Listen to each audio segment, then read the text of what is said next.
오늘 함께 보실 말씀 구약 성경입니다. 시편 88편입니다. 13절과 14절 말씀입니다. 시편 88편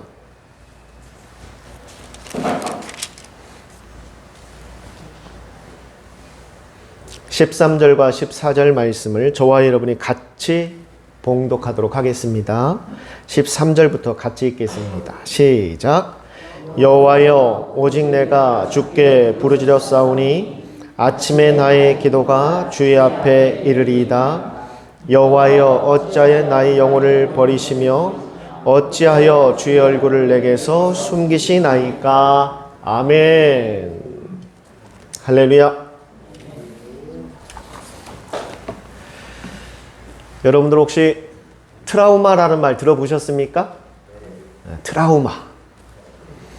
사전적으로는 죽음 또는 심각한 부상이나 사건, 사고 등의 위험에 노출되어 나타나는 심리적 외상으로 때로는 신체적, 정신적 안정에 위협을 주는 충격적인 경험이 바로 트라우마라고 말합니다. 혹시 여러분들은 트라우마가 있으십니까? 무슨 큰 심각한 죽음을 목격했다거나 큰 사고를 한번 경험해 본 적이 있다든가, 어떤 사람들은 물놀이 갔다가 물에 빠져서 죽을 뻔한 경험이 있으신 분들은 이 물에 들어가는 트라우마가 생겨가지고 수영 자체를 못 하시는 분들도 계십니다. 물만 보면 그때 그 물에 잠겼던 그 공포감이 막 생기면서 심장 박동이 빨라지면서 심지어 어떤 사람들은 쇼크를 일으키기도 합니다. 참 무서운 게 트라우마입니다. 근데 이 트라우마를 치료하는 전문 치료사들의 말에 따르면 놀랍게도 모든 사람들은 트라우마가 있답니다. 트라우마가 없는 사람이 한 사람도 없다라고 말합니다. 나는 무슨 트라우마가 있을까? 각자 성향조사하는 것도 아니고. 한번 생각해 보십시오. 트라우마를 전문적으로 치료하는 치료사들이 이야기합니다. 트라우마가 없는 사람이 한 명도 없대요.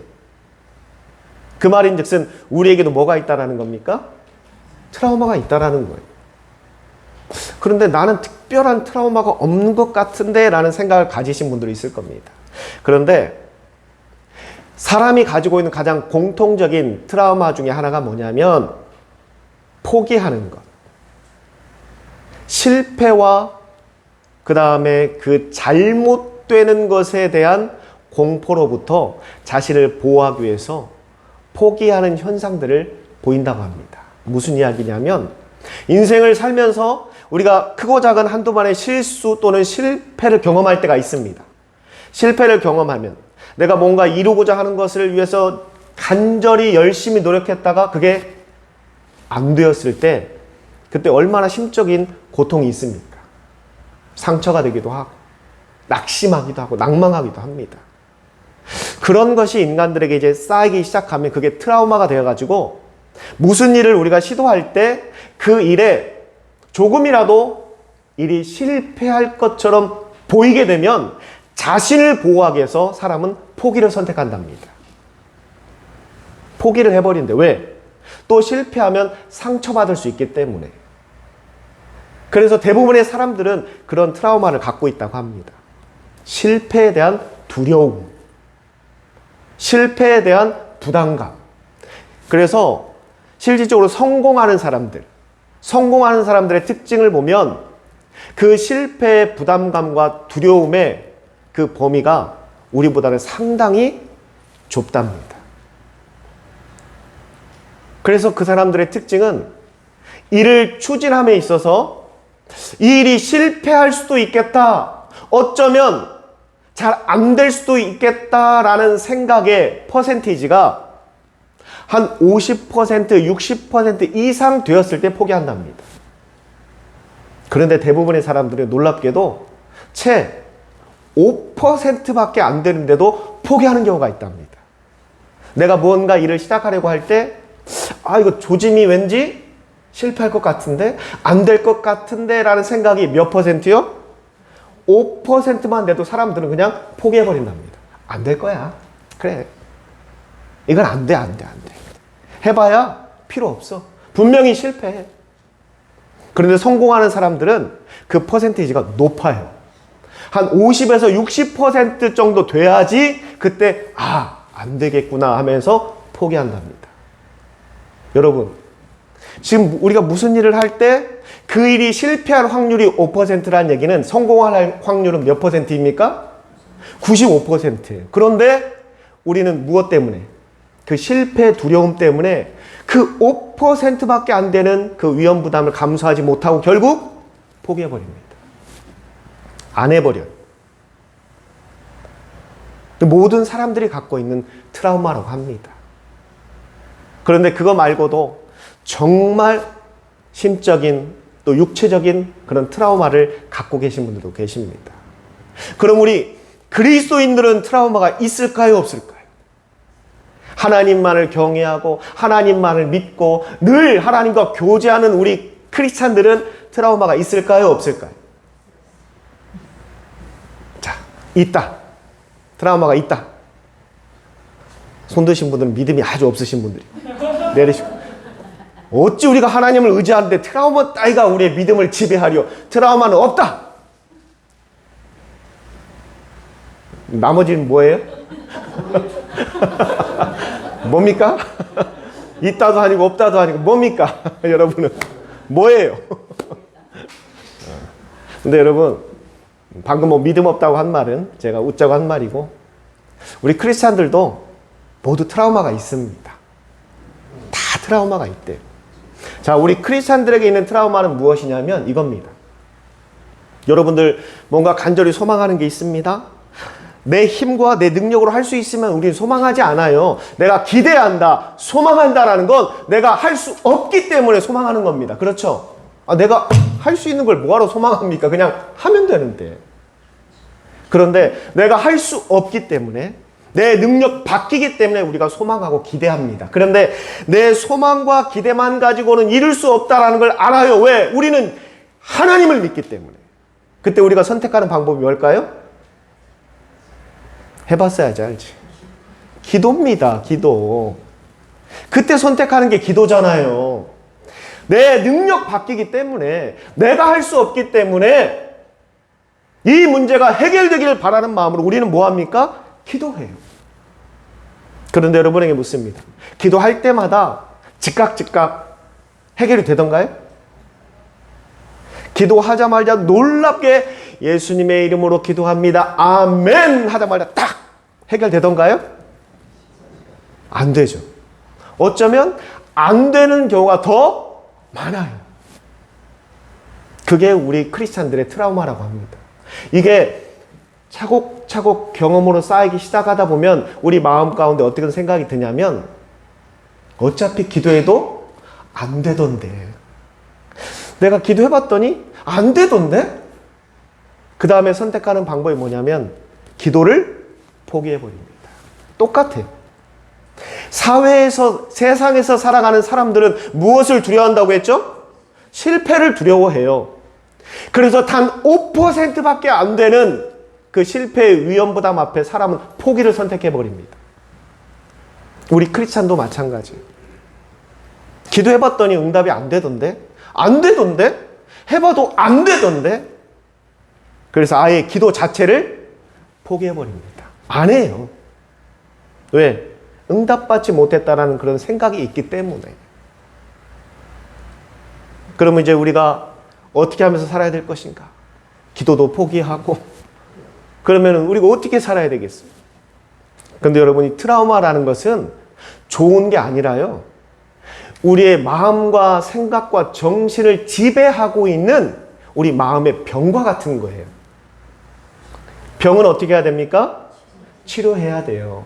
치료하지 않으면 이게 점점 우리를 잠식해 갑니다. 모든 걸 다 포기하게 만들어요. 모든 게 할 수 없다는 부정적인 생각을 갖게 만듭니다. 그래서 트라우마는 극복되고 치료되어야 된다라고 늘 이야기하고 있는 겁니다. 실제 트라우마를 치료하고 극복할 수 있는 방법이 있습니다. 뭐 7가지 방법, 11가지 방법 제가 다 찾아봤는데요.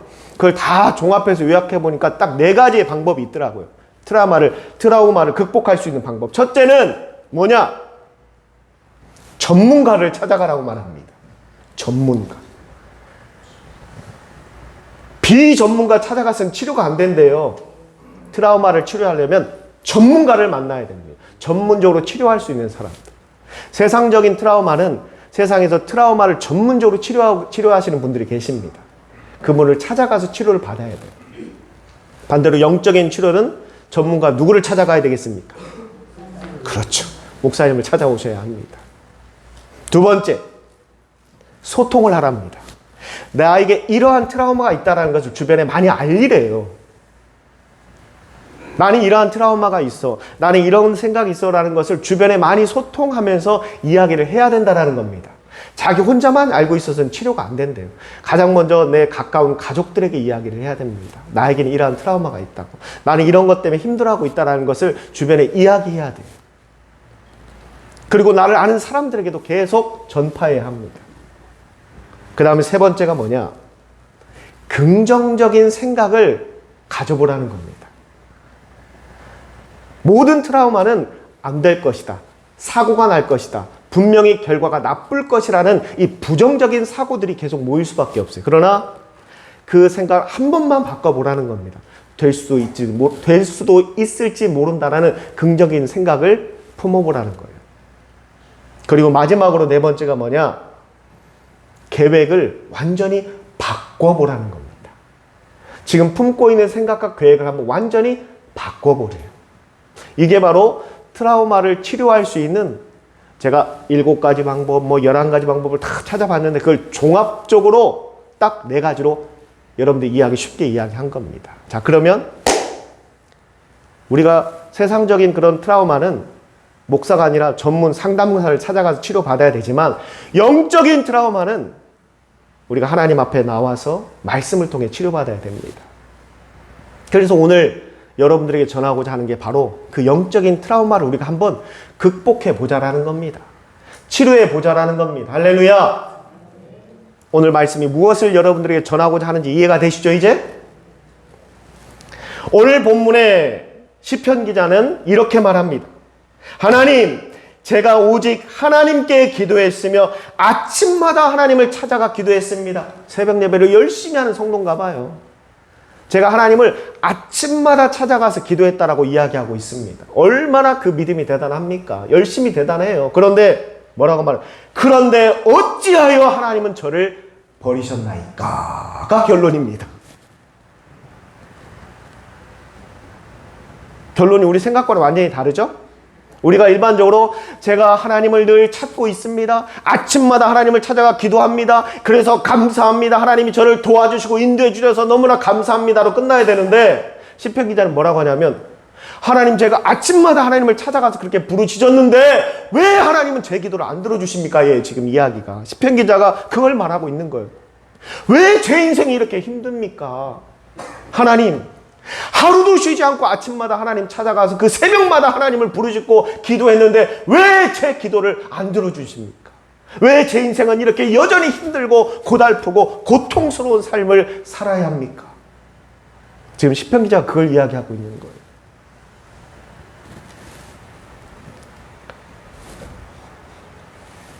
지금 오늘 이 말씀을 보면은 어쩌면 지금 영적인 트라우마를 겪고 있는 우리들의 심경을 대변하고 있는 것이 아닌가 싶습니다. 그 크고 작음이 다를 뿐이지 우리도 이러한 불만들이 솔직히 있잖아요. 그렇죠? 하나님 앞에 기도했으면 그게 뭔가 좀 이렇게 응답되고 막 이루어지고 이런 게 있어야 좀 재밌고 신날 텐데 그게 마음대로 잘 안 되는 거예요. 기도도 열심히 해봤는데 안 되는 거예요. 응답된다고 하나님이 역사한다고 말하는데 우리 삶 가운데 그게 직접적으로 보여지는 것 같지 않다라는 거예요. 그러면서 내 마음 가운데는 계속 의심이 싹트기 시작하는 것이고 기도 자체가 무효하다라고 생각하게 된다라는 거예요. 오늘 시편 기자가 고백하는 것이 어쩌면 우리들의 마음과 똑같을까? 지금 우리들이 겪고 있는 이 영적인 트라우마를 그대로 투영해서 말하고 있잖아요. 아침마다 하나님 찾아가서 그렇게 기도했는데 왜 하나님 안 들어주세요? 왜 응답하지 않으세요? 왜 하나님 저를 버리세요? 이렇게 지금 말하고 있는 거예요, 시편 기자가. 그런데 여러분, 오늘 이 시편 88편과 짝을 이루는 시편이 있습니다. 그 시편이 바로 시편 139편입니다.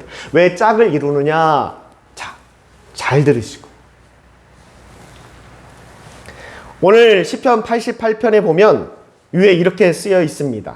마스길이라는 단어가 나오고 마할랏 르니놋이라는 말이 지금 적혀 있습니다. 성경에 적혀 있죠?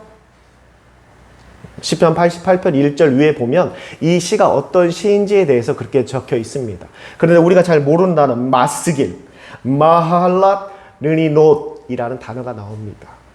안 외우셔도 돼요. 성경 퀴즈에 나오는 거 아닙니다. 안 외우셔도 돼요. 그냥 오늘 한 번 듣고 잊어버려도 됩니다. 임석환 목사님이 써놓으세요. 분명히 질문을 하실 테니까.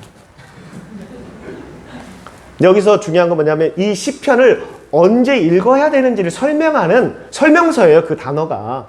뭐 우리가 처음 들어본 생소한 단어가 써있어. 뭔가 하는데 이 시편은 언제 읽어야 된다라는 설명서를 써놓은 겁니다. 그럼 언제 읽어야 되냐면 마할랏 르니옷이란 너의 삶에 고통이 찾아왔을 때, 너의 삶에 슬픈 일이 있을 때, 괴로운 일이 있을 때, 억울한 일이 있을 때, 속상한 일이 있을 때 이걸 읽으라는 겁니다.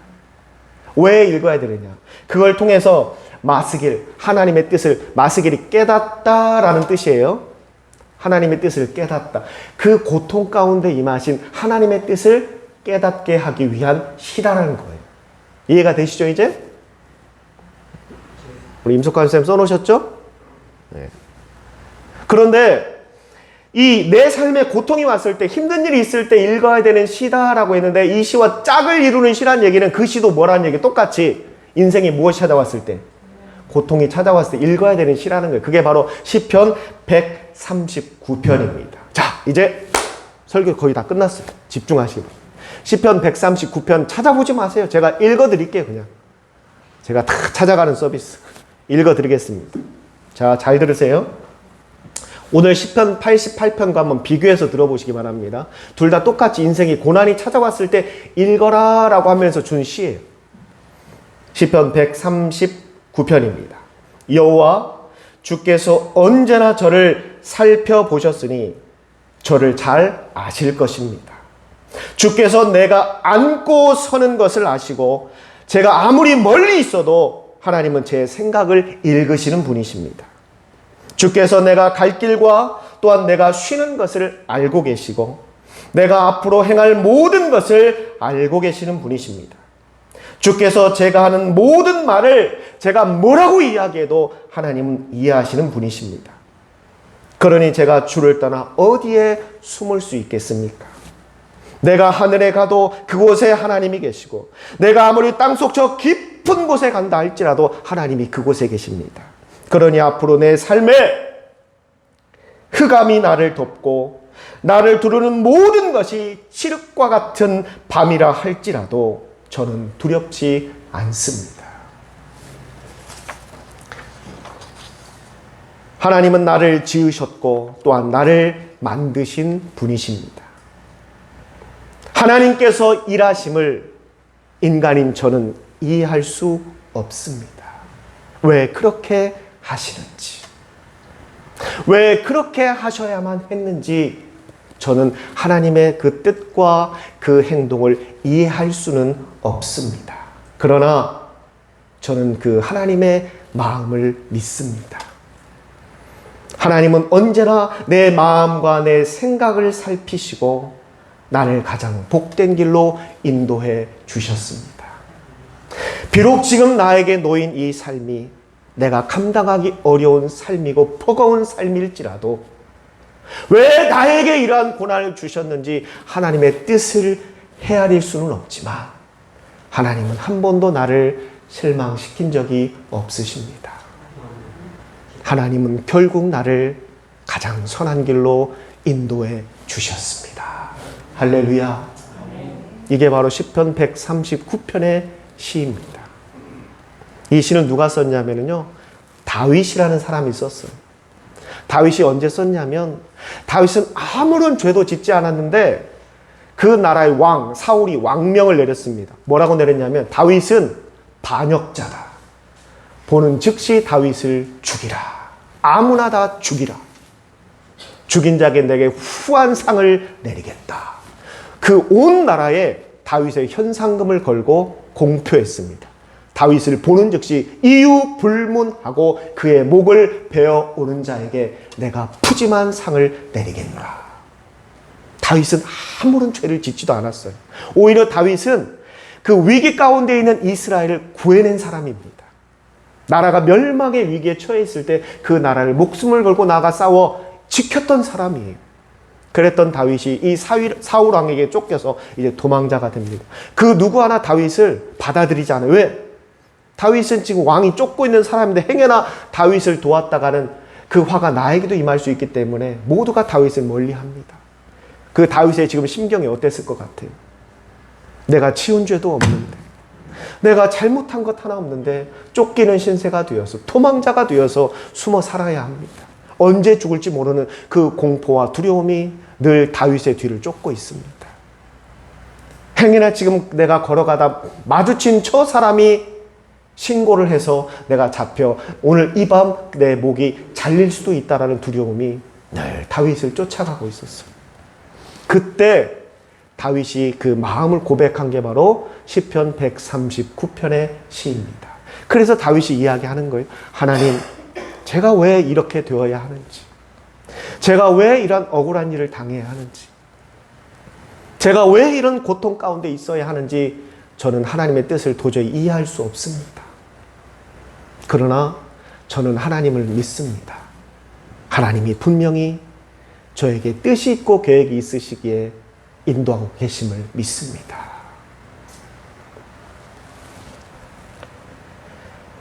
사울왕에 쫓겨다니던 다윗은 결국 이스라엘의 왕이 되었습니다. 그렇게 죽을 위기에 처해 있던 다윗이 이스라엘의 왕이 되었어요. 그런데 여러분, 만약에요, 다윗에게 아무런 고난도 없이, 환난도 없이, 어려움도 없이 순탄하게 그가 이스라엘의 왕으로 등극했다면 과연 어땠을까? 저는 분명히 단언컨대 다윗도 사울과 같이 됐을 거라고 확신합니다. 사울은 아무런 거부 없이 순탄하게 왕이 됐어요. 그러자마자 사울은 어떻게 변한지 아십니까? 자신의 능력으로, 자신의 힘으로, 자신의 인기와 외모로 왕이 됐다고 착각하기 시작하면서부터 하나님을 멀리했습니다. 교만해졌어요. 결국 하나님 앞에 징계를 받고 죽게 됩니다. 다윗도 분명히 그 길을 걸었을 거예요. 그 조짐이 보이잖아요. 어디에서 보입니까? 잠깐 다윗에게 교만이 들어가서 어떻게 합니까? 자기의 충직한 부하를 죽여버리잖아요. 자기의 더러운 죄를 감추기 위해서 부하를 죽여버리잖아요. 그리고 하나님 앞에 교만을 드러내잖아요. 잠깐 교만이 들어가니까. 그 다윗이 힘들고 고달팠던 인생을 살았던 것은 다윗이 온전한 왕으로 설 수 있었던 기회가 됐던 것입니다. 형들에게 배신을 당해 노예로 팔려간 요셉. 요셉은 그저 형들이 잘 지내나 필요한 것은 없나 그걸 한번 보기 위해서 형들이 일하는 곳으로 갔을 뿐이에요. 그런데 형들이 그 동생을 팔아먹어 버렸어요. 노예 상인에게 팔아버렸어요. 돈을 주고. 그래서 그는 저 먼 나라로, 멀리 타향으로 노예가 되어 끌려가 버렸습니다. 그곳에서 온갖 고초를 다 겪어요. 노예의 삶은 자유가 없는 삶입니다.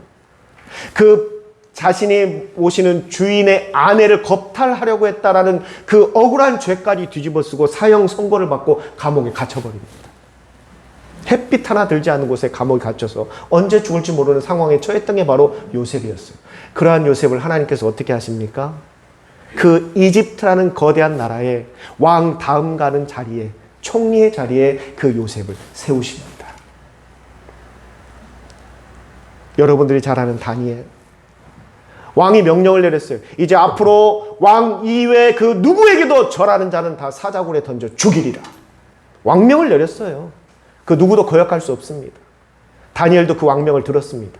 그런데 다니엘은 자신이 늘 해오던 대로 하나님을 향해 예배합니다. 절합니다. 자신이 죽을 수 있다는 걸 알면서도 그는 절해요. 아니나 다를까 그 왕명에 이끌려서 다니엘은 사자굴에 던져집니다. 왕명을 어겼기 때문에. 그러나 그 어떠한 사자도 감히 다니엘을 건들지 못합니다. 며칠을 굶은 사자들인데도 그 때가 달려드는데도 다윗의 털끝 하나 건드리지 못해요. 그리고 다니엘이 살아서 나옵니다. 그 모습을 보고 그를 죽이려고 했던 왕이 그 다니엘 앞에 용서를 구합니다. 그리고 다니엘을 아주 중요한 인물로 사용합니다. 사랑하는 성도 여러분, 우리가 살다 보면 어찌하여 라는 말이 나올 수 있는 일들을 경험하게 됩니다. 하나님, 어찌해서 제가 이 고난을 겪어야 합니까?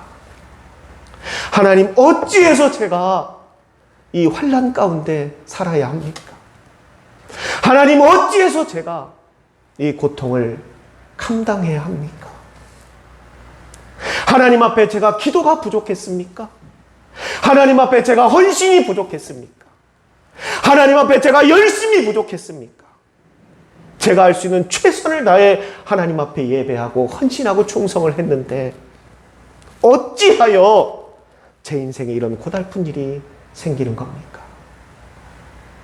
우리가 신앙생활 하다 보면 그런 일들을 마주하게 될 때가 있습니다.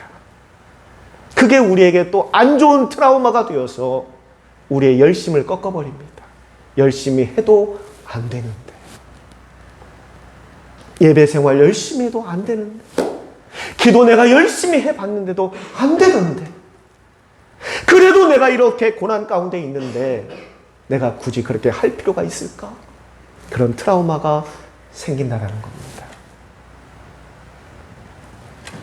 그러나 다윗은 이야기합니다. 비록 나에게 놓여있는 이 고난과 환난을 나는 이해할 수 없으나 왜 하나님께서 나에게 이렇게 힘든 시련을 주고 계시는지 나는 헤아릴 수 없으나 나를 만드신 분이 하나님이시오. 나를 인도하고 계신 분이 하나님이시오. 그 하나님의 마음에는 나를 향한 사랑이 있음을 내가 알기에 비록 지금 나의 현실은 이해할 수 없지만 그럼에도 내가 하나님을 믿고 나아가리라.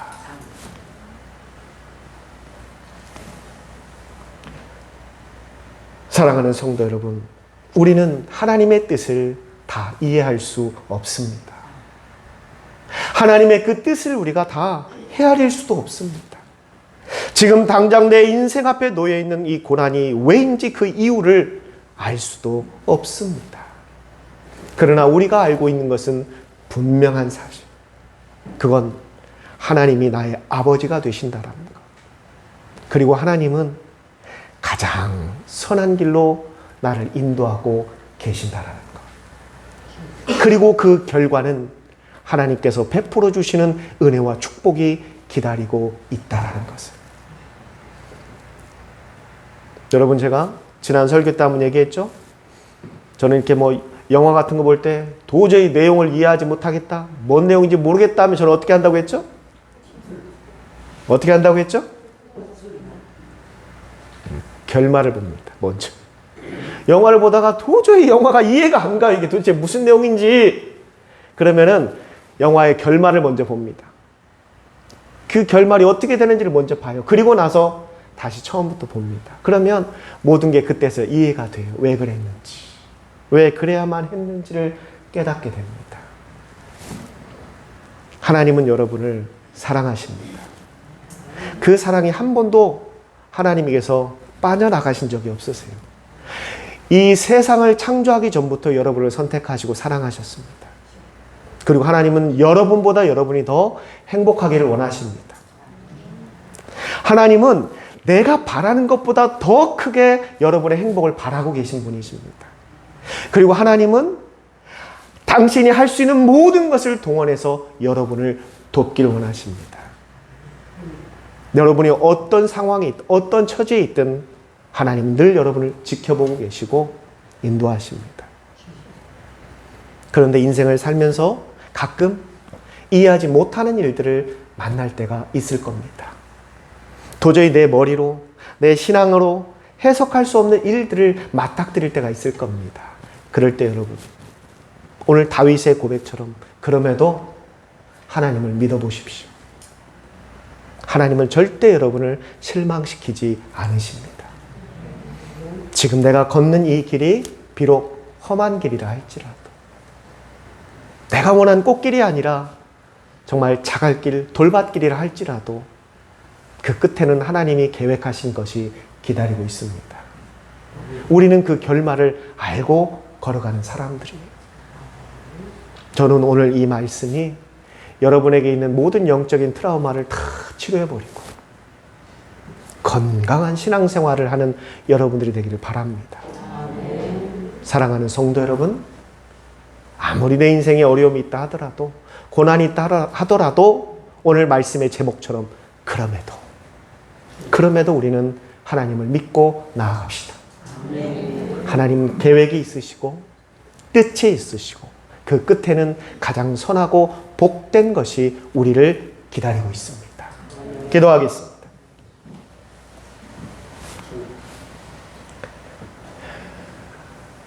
아버지 하나님, 다윗은 시편 139편 12절에 마지막으로 이렇게 고백합니다.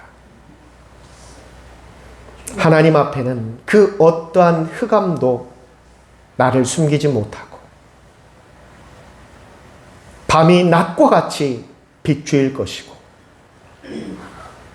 하나님께서 빛과 밝음으로 언제나 나를 비춰 주시리라. 하나님, 우리 귀한 성도들도 인생을 살아갈 때 어찌하여 나에게 이런 일이, 이러한 생각을 들게 하는 때가 있습니다. 그럴 때마다 낙심하기도 하고 또 낭망하기도 합니다. 어째서 나에게 이런 일이, 어째서 이런 일이, 한숨 짓게 할 때도 있습니다. 그러나 그러할 때 지금 놓여있는 상황을 보는 것이 아니라 나를 사랑하시고 인도하시는 하나님을 바라볼 수 있는 우리 성도들이 되게 하여 주시옵소서. 하나님은 우리를 향한 사랑이 항상 한결같으신 분이십니다. 늘 우리를 보고 계신 분이시고 언제나 우리를 가장 복된 길로 인도하고 계십니다. 비록 우리가 하나님의 뜻을 헤아릴 수는 없지만 우리가 믿는 것은 하나님께서 결국에는 우리를 승리의 길로, 축복의 길로 인도하여 주실 것을 우리는 확신합니다. 그러니 앞으로 우리 성도들 삶 가운데 아무리 어떠한 고난이 있다 할지라도, 이해할 수 없는 환난이 있다 하더라도 그럼에도 하나님을 믿고 나아가는 우리 성도들이 되게 하여 주시고, 하나님 그 믿음에 하나님의 분명한 응답으로 역사해 주시옵소서. 이 시간 주의 종이 기도하옵기는 우리 사랑하는 정의진 성도 하나님, 그 생명을 꼭 붙잡아 주시옵소서. 그리고 그 마음을 열어 주시옵소서. 그리고 예수님을 영접할 수 있는 기회를 허락하여 주시옵소서. 이 모든 것 살아계신 예수님의 이름으로 감사하며 기도 드리옵니다. 아멘.